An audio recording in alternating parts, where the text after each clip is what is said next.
నమస్తే మాస్టర్. నమస్తే రోషన్, చెప్పు. My name is Kamal Roshan master. Okay. మీకోసం నేను చాలా సంవత్సరం బట్టి వింటాను మాస్టర్.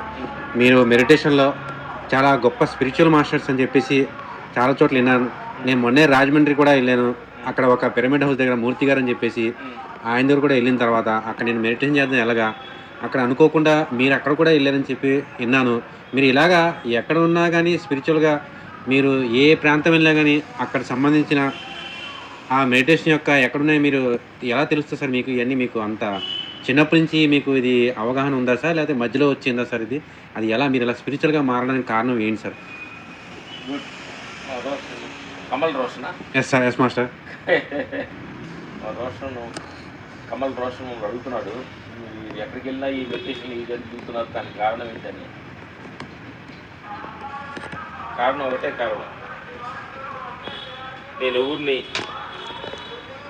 నేను ఎందుకు వచ్చాను, నేను ఎక్కడికి వెళ్తున్నాను అనేది ఎప్పుడైతే మన మనుషుల లోపల మనిషికి మనకు ఉంటుందో అది నిజమైన మనకి మార్గం.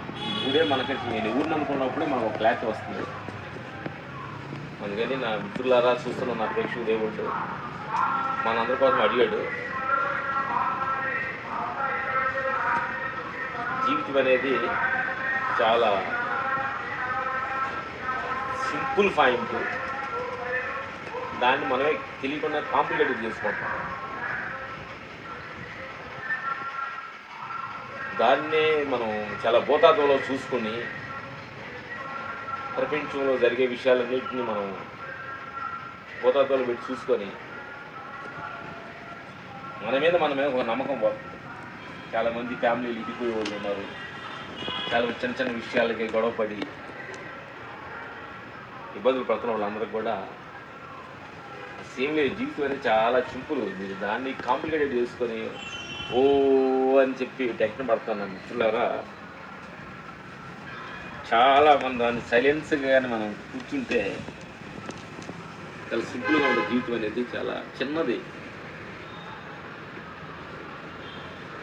మనకు తెలియకుండా దానికి ఒక ట్యాగ్ వేసుకొని నేను ఫలానా, నేను షో నేను ఫలానా, నాకు అది ఉందో, నాకు ఇది ఉందో, నాకు కారులో ఉంది, బంగ్లా ఉంది అనుకున్నాను. ఎన్ని అది నీకు వెళ్తానికి, నీ జీవితంలో పయనించడానికి నీకు ఉపయోగపడే తప్ప అది నీ క్రెడిట్ కాదు.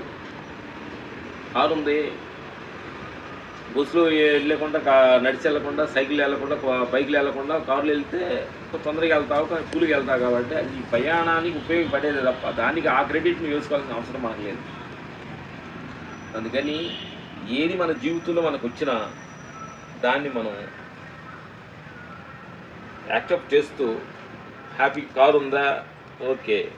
కారు లేదా, బైక్ ఉందా, ఓకే. బైక్ ఉంటే సైకిల్ ఉందా, ఓకే. సైకిల్ లేదా, నడిచి వెళ్తున్నా, ఓకే. నడవలేకపోయినా ఓకే. ఇట్లా ఏదైనా మనకు ఓకే, ఏదైనా మనం యాక్సెప్ట్ చేసుకుంటూ, ఎలాంటి స్థితినైనా మనం యాక్సెప్ట్ చేసుకుంటూ మనం వెళ్తున్నప్పుడే నిజమైన మన స్థితిగతులు మనకు అర్థం అవుతాయి. ఏంటంటే మనకు అర్థమైంది ధ్యానంలో నా మిత్రులారా. ఒకదానికి ఫిక్స్ అవ్వద్దు, ఒకదానికి లాక్ అవ్వద్దు.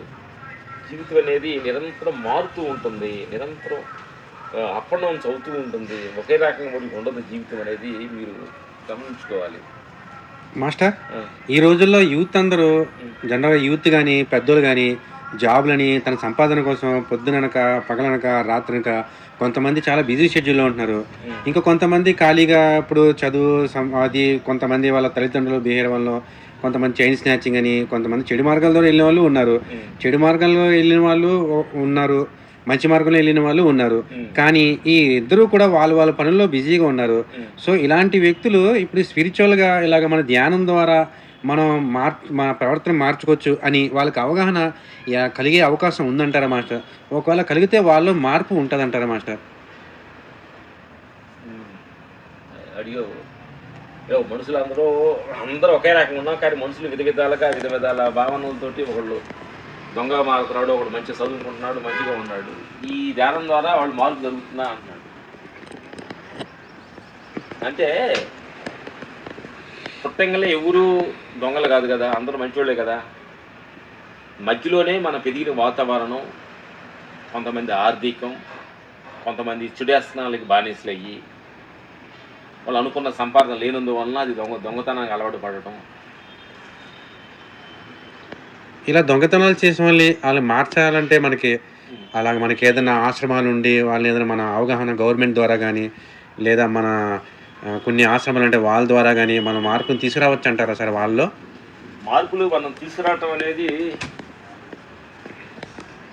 వాళ్ళంతటా వాళ్ళలో ఒక మార్పు రావాలి. జీవితం అనేది దొంగతనం ఎప్పుడైతే మనిషి దొంగ అన్నాడో అది ఎలాంటిదైనా కావచ్చు. దొంగ అనేటప్పుడు ఏమైందంటే అతనిలో ఒక స్వతంత్రమైన ఒక మెచ్యూరిటీ కోల్పోయాడు ఒక చిన్న తప్పు వలన.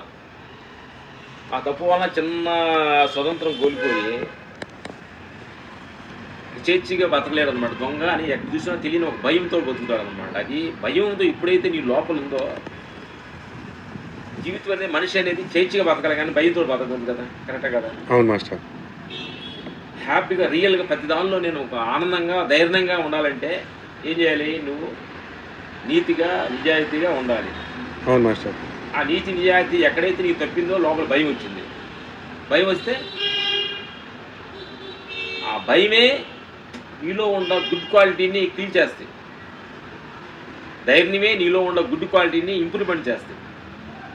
అందుకని నా చూస్తున్న ప్రేక్షకు దేవుళ్ళందరూ ఏదో తెలుసో తెలియకో మీ అమాయకత్వంలోనూ మీ సిచ్యువేషను మీకు అలాంటి ప్రాంతంలో మీరు పెరిగో అలాంటి మీ ఫ్రెండ్స్ మీకు తోడయ్యో ఇలాంటి చెడేస్తనాలు డ్రింకు తాగుడు డ్రగ్స్ ఏదో చిన్న చిన్న దొంగతనాలు చేయటం ఇలాంటి అలవాటు మీరు అలవాటు పడి ఉంటారు. నా ప్రేక్షక దేవుళ్ళందరూ కూడా ఇవన్నీ తెలుసో తెలియక మీరు చేశారు. ఎక్కడైనా ఒక మంచి మార్గంతో మీ ధైర్యంగా ఉండాలంటే మీలో నిజాయితీ ఉండాలి. రైతులు చూశారు కదా ఇట్లా మంచోడుగా మారుగా మనకి మిస్టర్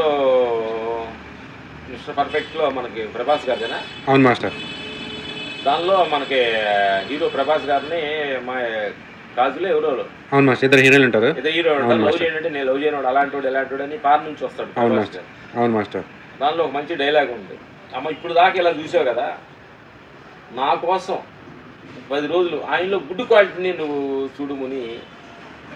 సూపర్ మాస్టర్. అంటే ఇప్పటివరకు తన కోసం బతికాడు, ఒక్కసారి అవతల కోసం బతికి చూడు. వాళ్ళు గుడ్ క్వాలిటీలు ఎలా ఉంటాయో చూడు. అసలు బ్యాడ్ క్వాలిటీ ప్రతి మనుషులు ఏంటంటే గుడ్ క్వాలిటీ బ్యాడ్ క్వాలిటీ రెండు ఉంటాయి. అవును మాస్టర్. మన అవతల మనుషుల్ని బ్యాడ్ క్వాలిటీలే చూసి ఫోకస్ చేసుకుంటే వాళ్ళని మనం అయ్యాకూడదు.